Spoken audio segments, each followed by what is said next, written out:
ఓం సాయిరామ్. షిరిడి సాయిబాబా సత్సంగ్కి స్వాగతం.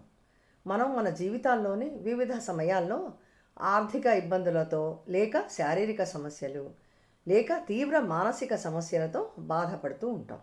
అలాంటప్పుడు ఆ వచ్చిన కష్టం భరించలేనిదిగా అనిపించవచ్చు. ఇలా నాకే ఎందుకు జరుగుతోంది అని అనిపించవచ్చు. నాకు వచ్చిన సమస్యే అందరి సమస్యల కంటే చాలా పెద్దది అని అనిపించవచ్చు. జీవితమే దుర్భరంగా అనిపించవచ్చు. ఈ ఎపిసోడ్లో అలా అనుకునే వారికి బాబా ఏం చెప్తున్నారో, వారి మార్గనిర్దేశం ఏమిటో తెలుసుకుందాం.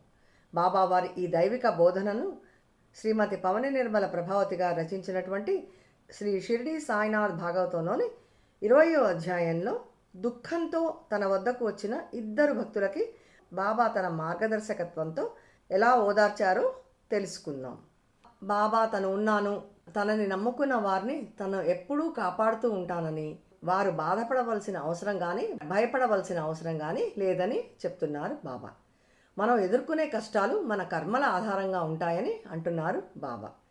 బాబా తన భక్తుల్ని తను ఎప్పుడూ గమనిస్తూ ఉంటానని, తన భక్తులు భరించగలిగే కష్టాలనే భరించగలగనిస్తానని, భరించలేనంతగా అధిగమిస్తే వారు స్వయంగా జోక్యం చేసుకొని మనల్ని కాపాడుతానని, ఎల్లవేళలా రక్షిస్తానని అంటారు బాబా.